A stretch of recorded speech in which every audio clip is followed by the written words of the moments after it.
नमस्कार and I welcome you all world affairs. मैं हूं प्रशांत धवन। नाउ दुनिया आज के समय दंग है देखकर के स्वीडन में हो क्या रहा है। दुनिया भर के इस्लामिक कंट्रीज, चाहे पाकिस्तान हो, टर्की हो, सऊदी अरेबिया हो, सब लोग बढ़ चढ़ के निंदा कर रहे हैं स्वीडन की और ये कह रहे हैं कि जो यहाँ पर एंटी इस्लामिक एक्ट्स हो रहे हैं इनको रोकना चाहिए। जल्द से जल्द स्वीडन कार्रवाई क्यों नहीं कर रहा एंटी इस्लामिक एक्ट्स को रोकने के लिए। और मैं आपको ये बता दूं, स्वीडन लिटरली आज के समय जल रहा है दंगों की वजह से। यहाँ पे बीबीसी का आर्टिकल है, dozens arrested at Sweden riots sparked by planned Quran burnings. एक नेता है यहाँ पर स्वीडन में, उसने जिद पकड़ ली कि जो होली कुरान है उसको ये बर्न करेगा।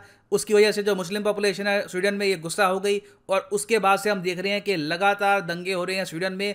करीब बताया जा रहा है कि 40 से ऊपर लोग बुरी तरीके से इंजर हुए हैं और अभी कोई बड़ी बात नहीं है कि ये आंकड़ा 50-60 के ऊपर पहुंच सकता है, क्योंकि पुलिस को ओपनली लोगों पर फायरिंग भी करनी पड़ रही है ताकि रॉयट्स कंट्रोल में आ जाएं। यहां पर आप देख पाओगे आर्टिकल है, Swedish police shoot 3 during fresh riots. और इवन दो दुनिया भर के इस्लामिक कंट्रीज ने स्वीडन में जो हो रहा है इसकी निंदा करी है। ये निंदा करी है कि कुरान को जलाया क्यों गया स्वीडन में, रॉयट्स की निंदा नहीं करी है। पाकिस्तान यहां पर निंदा करने में थोड़ा सा लेट हो गया ना। इनिशियली माना जा रहा था कि ये शायद पाकिस्तान इसलिए कर रहा है क्योंकि अभी के लिए जो इनकी गवर्नमेंट है ये थोड़ी सी यूरोप यूएस सपोर्टेड है।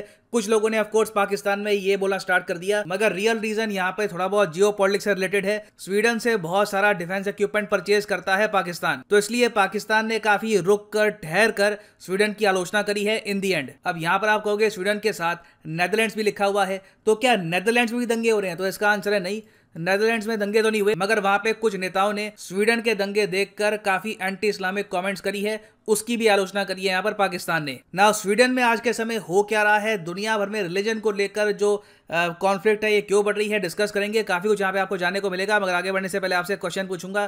क्वेश्चन यहाँ पर यह है कि स्वीडन ने 2021 में एक कैंपेन लॉन्च किया था इंडिया के साथ ट्रेड और इन्वेस्टमेंट को बूस्ट करने के लिए। आपको बताना है कि इस कैंपेन का नाम क्या है।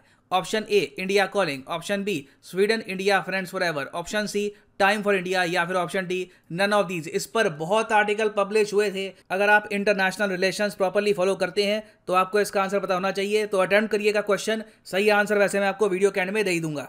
अब यहाँ पर आप एक क्वेश्चन पूछ सकते हैं कि रिलीजन को लेकर वॉयलेंस तो दुनिया के कई देशों में हुआ है। इजराइल में हमने देखा कि अल-अक्सा मॉस्क में क्या हुआ है। इंडिया की कैपिटल दिल्ली में हमने देखा कि वॉयलेंस हुआ है। हनुमान जयंती के टाइम में काफी वॉयलेंस हुआ अनफॉर्चुनेटली। मगर इंटरनेशनल मीडिया स्वीडन को लेकर इतना ज्यादा अटेंशन क्यों दे रहा है, इतनी कवरेज क्यों मिल रही है स्वीडन को?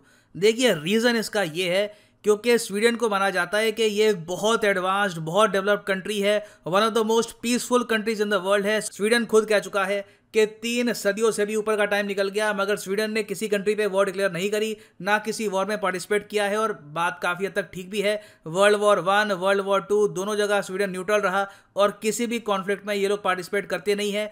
1 करोड़ की आबादी का देश है, बहुत ही पीसफुली यहाँ पर लोग रहते हैं।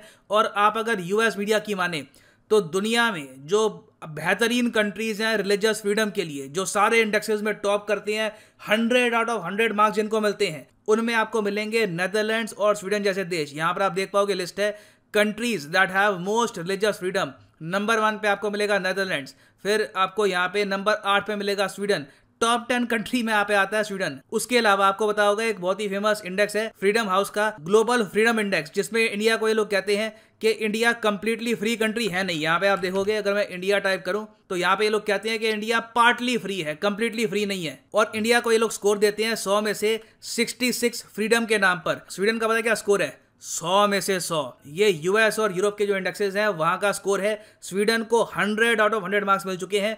तो जब इतनी फ्रीडम है, इतनी रिलीजन को लेकर आपको आज़ादी है, तब भी इस तरीके के दंगे जब हो रहे हैं तो दुनिया देखती है कि यहाँ पर ये सब कैसे हो गया। और इसके रीज़न अभी के लिए देखिए 2 माने जा रहे हैं। पहला तो ये है कि स्वीडन रेफ्यूजी जो पॉपुलेशन है इसको एब्जॉर्ब नहीं कर पा रहा। रिसेंटली आपको पता होगा सीरिया में जब वायलेंस हुआ बहुत ही बड़े स्केल पर, तो बहुत सारे जो यहाँ पर रेफ्यूजी हैं इराक से, सीरिया से, ये भागकर यूरोप में पहुंचे। स्वीडन ने कहा कि हम बहुत सारे रेफ्यूजीज़ को एब्जॉर्ब कर लेंगे।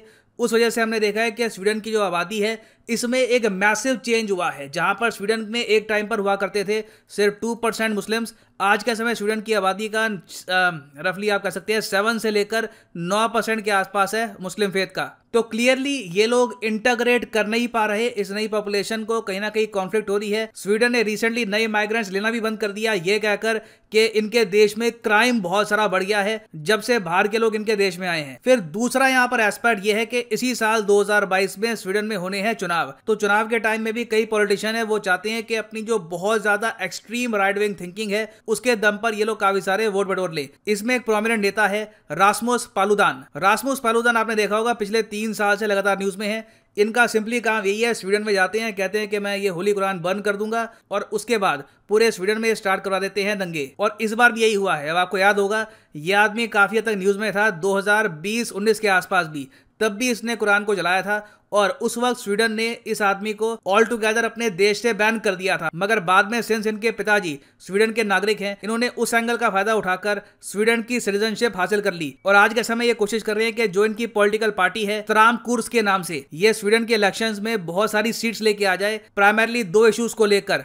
एक तो माइग्रेंट्स का इशू, दूसरा क्राइम का इशू। तो जैसे जैसे स्वीडन में इलेक्शन करीब आते हैं, कोई बड़ी बात नहीं है कि स्वीडन में और भी बहुत ही बड़े स्केल पर वायलेंस होगा, it is bound to happen. मगर हमको यहाँ पर यह भी ऑब्जर्व करना होगा कि जब स्वीडन में वायलेंस होता है तो अब यूएस, यूएन, बाकी जो दुनिया भर के और देश हैं वो उसकी इतनी आलोचना करते नहीं है। ऑलमोस्ट यहाँ पर एज्यूम कर लेते हैं कि स्वीडन की सरकार की यहाँ पर कोई गलती है नहीं। वेरस इंडिया में जब ऐसे दंगे होते हैं तब इंडिया की ओवरऑल काफी आलोचना होती है। तो ये कहीं ना कहीं हमको डबल स्टैंडर्ड दिखते हैं। नाउ नीड आज के समय ये है कि हम ऑल टुगेदर रिलीजियस हार्मनी को प्रमोट करें दुनिया भर में। यूनाइटेड नेशंस फरवरी में हर साल मनाता है रिलीजियस हार्मनी वीक, और अजीब बात देखिए ये वीक मनाए हुए 60 दिन भी नहीं हुए हैं और दंगे शुरू हो चुके हैं यूरोप में, मिडिल ईस्ट में, इवन साउथ एशिया में। तो कहीं ना कहीं यूएन को ये कोशिश करनी चाहिए कि हर रिलीजियस ग्रुप को एक बात समझ में आ जाए कि violence is not the answer, violence से कोई सोल्यूशन निकलेगा नहीं।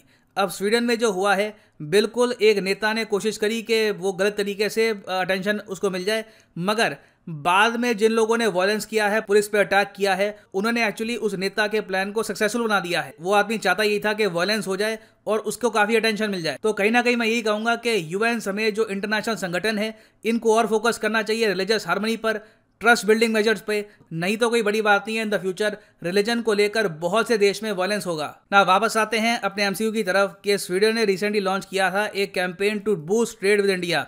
इस कैंपेन का नाम क्या है? तो सही उत्तर इसका है option C is the right answer, time for India. यहाँ पे आप देख पाओगे आर्टिकल है Sweden to launch time for India campaign to push for investment in India. ये 2021 का आर्टिकल है और इस कैंपेन के अंडर ऑलरेडी हम देख रहे हैं कि इंडिया स्वीडन का जो ट्रेड है ये धीरे धीरे इंक्रीज कर रहा है और इन द फ्यूचर आप देखेंगे कि इंडिया और स्वीडन के रिलेशंस काफी हद तक इंप्रूव भी होंगे on the basis of trade and investment. और फाइनली यहाँ पर मैं ये भी ऐड कर दूं कि अगर आप लाइफ में एक बार प्रॉपरली यूपीएससी एग्जाम की प्रिपरेशन करना चाहते हैं तो कमेंट सेक्शन में जाओ, यहाँ पे आपको मिलेगा लिंक, इस लिंक पे करो क्लिक और यहाँ पे आप परचेज कर पाओगे अनअकैडमी का स्पेशल कोर्स, जिसमें आज के समय चल रहा है एक बहुत ही यूनिक ऑफर। अगर आप अनअकैडमी का कोर्स परचेज करते हैं, प्रॉपरली कोर्स को फॉलो करते हैं, सारे टेस्ट अटेम्प्ट करते हैं, क्लासेस सारी आप देखते हैं और तब भी अगर आपका यूपीएससी एग्जाम क्रैक नहीं होता तो 1 साल के लिए ऑटोमेटिकली आपका कोर्स हो जाएगा एक्सटेंड। तो जो 24 महीने का कोर्स है ये बन जाएगा ऑटोमेटिकली 36 महीने का कोर्स अगर आपका यूपीएससी एग्जाम क्रैक नहीं होता, even after properly following the course. ना उसके ऊपर भी मैं ये ऐड कर दूं कि अगर आप ये कोर्सेज परचेज करना चाहते हैं तो जो प्राइसेस यहाँ पर लिखे हैं